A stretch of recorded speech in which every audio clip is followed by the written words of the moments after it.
اگر اللہ نے آپ کو درد محسوس کرنے والا دل دیا ہے تو آپ بہت خوش قسمت انسان ہیں، کیونکہ اس نے آپ کو زندگی کے تمام احساسات دے کر بھیجا ہے۔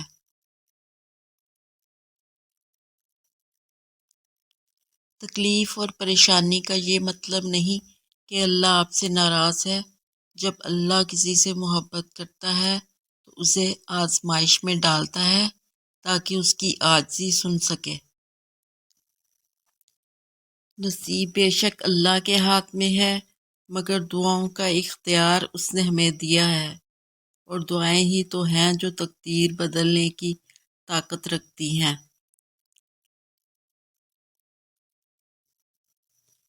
اگر آپ کسی کی مدد اس نیت کے ساتھ کر رہے ہیں کہ وہ بدلے میں آپ کو کچھ دے گا تو اس کا مطلب ہے آپ نیکی نہیں تجارت کر رہے ہیں۔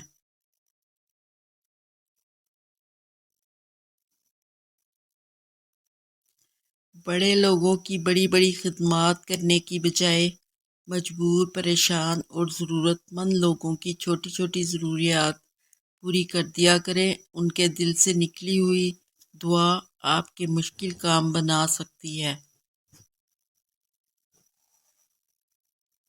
ہر مسئلے کے لیے کوئی نہ کوئی حل ضرور ہوتا ہے، اور اسی حل کی موجودگی کے احساس کا نام امید ہے۔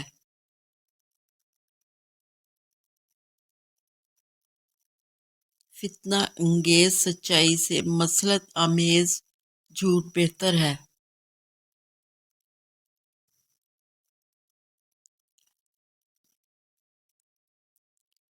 جو عبادت اخلاق و کردار پر اثر انداز نہ ہو سکے وہ مشقت کے سوا کچھ نہیں۔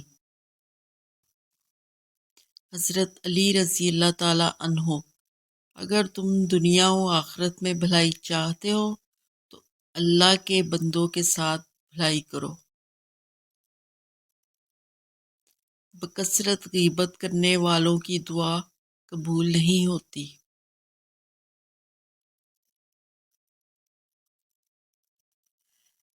ہم دنیا کی فکر میں مبتلا ہیں اور آخرت کی فکر سے غافل۔